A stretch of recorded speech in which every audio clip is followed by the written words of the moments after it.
আসসালামু আলাইকুম প্রিয় এইচএসসি ভাই ও বোনেরা, যেহেতু তোমাদের পরীক্ষা চলছে, তো সামনে তোমাদের আইসিটি পরীক্ষা, তো আইসিটি পরীক্ষার কিছু সাজেশন দিতে আসলাম। এখানে প্রথমত থেকে ভার্চুয়াল রিয়েলিটি, আর্টিফিশিয়াল ইন্টেলিজেন্স, রোবোটিক্সের ব্যবহার, এর সুবিধা অসুবিধাগুলো সবগুলো সুন্দরভাবে দেখবা এবং প্র্যাকটিস করবা।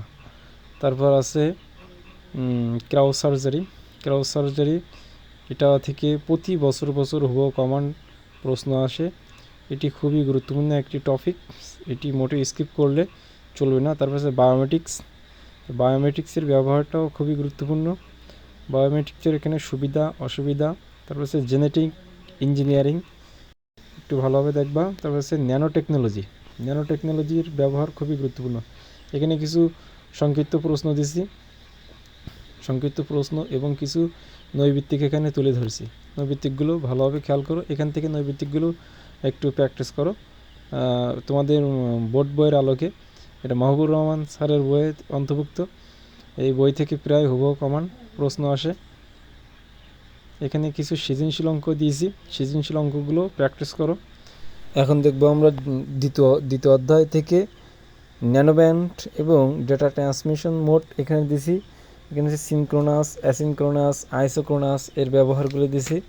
তবে এখান থেকে এরপরে আমরা simplex, half duplex, full duplex এর ব্যবহারটা খুবই গুরুত্বপূর্ণ, এগুলো মোটে বাদ দেওয়া যাবে না। মাল্টিকাস্ট, তারপর এরপরে যেটা সবচেয়ে গুরুত্বপূর্ণ সেটা হচ্ছে বিভিন্ন মাধ্যম। এখানে ব্লুটুথের ব্যবহার, এখানে ওয়াইফাইয়ের ব্যবহারের সুবিধা অসুবিধা। তারপর হচ্ছে ওয়াইম্যাক্সের পরে এখানে যে মোবাইল ফোনের যে প্রজন্মগুলো আছে, যে প্রথম প্রজন্ম, দ্বিতীয় প্রজন্ম, তৃতীয় প্রজন্ম, চতুর্থ প্রজন্ম, পঞ্চম প্রজন্মর যে ব্যবহারগুলো, এগুলো এখান থেকে দেখতে হবে। আর কম্পিউটার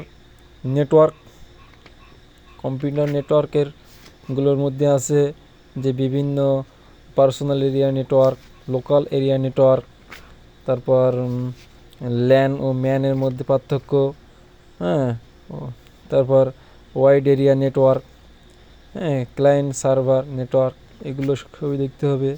এখান থেকে আছে হাবের ব্যবহারটাও দেখতে হবে, এখান থেকে প্রশ্ন আসে। তারপর সবচেয়ে যেটা গুরুত্বপূর্ণ, যেখান থেকে প্রতি বছর প্রশ্ন আসে, সেটা হচ্ছে টপোলজি। এই যে নেটওয়ার্ক টপোলজি থেকে bus topology, ring topology, star topology, তারপর ট্রি টপোলজি, মোট কথা মেশ টপোলজি, হাইব্রিড টপোলজি সবগুলো অধ্যায় থেকে ভালোভাবে দেখতে হবে। এখান থেকে কিছু সংক্ষিপ্ত প্রশ্ন, টিক এবং কিছু সৃজনশীলও এখানে দিয়েছি, এগুলো ভালোভাবে প্র্যাকটিস করো। দ্বিতীয় অধ্যায় থেকে এই যেগুলো দিছি এগুলোই প্র্যাকটিস করলে যথেষ্ট, এর থেকে ভালো একটা কমন পাওয়ার সুযোগ আছে। প্রতি বছর এর থেকে প্রশ্ন আসে, সেই আলোকে তোমাদের মাঝে এগুলো দিছি। এখানে দ্বিতীয় অধ্যায়ের খুবই গুরুত্বপূর্ণ যে এমসিকিউগুলো দেওয়া আছে, কিছু সৃজনশীল প্রশ্নও দেওয়া আছে। এই সৃজনশীল প্রশ্নগুলো যদি প্র্যাকটিস করো, এর থেকে অনেক কমন পেয়ে যাবে আশা করি। এগুলো প্রতি বছর পরীক্ষায় এসে থাকে, সেই আলোকে তোমাদের মাঝে এগুলো শেয়ার করছি। তো এখন আমরা তৃতীয় অধ্যায় দেখব। তৃতীয় অধ্যায়ের মধ্যে আছে প্রথমে সংখ্যা পদ্ধতি। এই সংখ্যা পদ্ধতিগুলো আমাদের কিভাবে রূপান্তর করা যায় সেই বিষয়টা ভালোভাবে এখান থেকে শিখতে হবে। একটা সংখ্যা পদ্ধতি থেকে অন্য একটি সংখ্যা পদ্ধতিতে কীভাবে রূপান্তর করা যায় এই বিষয়টি আগে দেখতে হবে। কীভাবে দশমিক থেকে বাইনারি থেকে দশমিক থেকে অক্টাল থেকে দশমিক, এভাবে রূপান্তরগুলো আমাদেরকে শিখতে হবে। আর একটা কথা বলি, এখান থেকে এমসিকিউগুলো ক্যালকুলেটরের মাধ্যমে খুব সহজে সমাধান করা যায়। এখান থেকে এমসিকিউ কোনো টেনশন নেওয়ার দরকার নাই। আর যদি রিটেন আসে সেটা তো লিখে প্রমাণ করে দেখাতে হবে, সেই জন্য এখান থেকে এটা জানা খুবই গুরুত্বপূর্ণ। তৃতীয় অধ্যায়ের আরেকটি গুরুত্বপূর্ণ জিনিস হচ্ছে একের পরিপূরক এবং দুইয়ের পরিপূরক। একের পরিপূরক যে সময় আমরা বাইনারি সংখ্যাকে যে সময় উল্টো করে লিখি সেটা হচ্ছে একের পরিপূরক, এবং উল্টো করে লিখে তার সাথে যদি 1 যোগ করা হয়, উল্টো করে লিখে তার সাথে যদি 1 যোগ করা হয় তখন সেটি 2-এর পরিপূরক হয়। তো একের পরিপূরক এবং 2-এর পরিপূরক এটা ভালোভাবে একটু দেখবা। এবং সর্বশেষ যেটা আছে বিসিডি কোড, এই বিসিডি কোড থেকেও প্রশ্ন আসে। আর অ্যাসিডিক কোড, তারপর আছে এখান থেকে কিছু এমসিকিউ, গুরুত্বপূর্ণ এমসিকিউ দিছি, কিছু সৃজনশীল দিছি।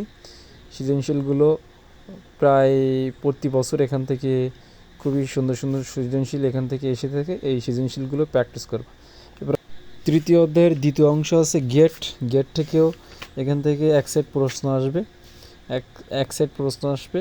তো গেটের ব্যবহারটাও জানতে হবে। এখান থেকে গেট থেকে প্রতি বছর এনকোডার থেকেও প্রশ্ন আসে, এর ব্যবহারটাও জানতে হবে। তো এখান থেকে কিছু এমসিকিউ দিছি, কিছু সংক্ষিপ্ত প্রশ্ন দিছি যেগুলো গুরুত্বপূর্ণ অনেক, সেইগুলো এখানে তুলে ধরছি। এটা প্র্যাকটিস করবে। মোস্ট ইম্পর্টেন্ট যে এমসিকিউগুলো সেগুলো এখানে তুলে ধরার চেষ্টা করছি। কিছু সৃজনশীলও দিছি এখানে, দেখো লক্ষ্য করলে দেখতে হবে সুন্দর সুন্দর সৃজনশীল, যেটা প্র্যাকটিস করলে তোমার বোর্ড পরীক্ষা হুবহু কমন পাবে। তারপর চতুর্থ অধ্যায় থেকে যে অ্যালগরিদম, যে ফ্লোচার্টগুলো আছে সেগুলো এখানে দিছি। এখানে HTML এর ব্যবহারটাও খুবই গুরুত্বপূর্ণ। HTML এর ব্যবহারটাও অনেক কাজে এসে থেকে, HTML এর ব্যবহারটাও দেখবা। আর এখান থেকে কিছু সাজেশন দিছি, এমসিকিউ, শর্ট কোশ্চেন এবং কিছু সৃজনশীল দিছি। এই সৃজনশীলগুলো প্র্যাকটিস করবা। তো 1 থেকে 4 অধ্যায় পর্যন্ত এই সাজেশনগুলো দিলাম। পঞ্চম অধ্যায়টা তোমরা একটু দেখে নেবা নিজেদের মতন করে।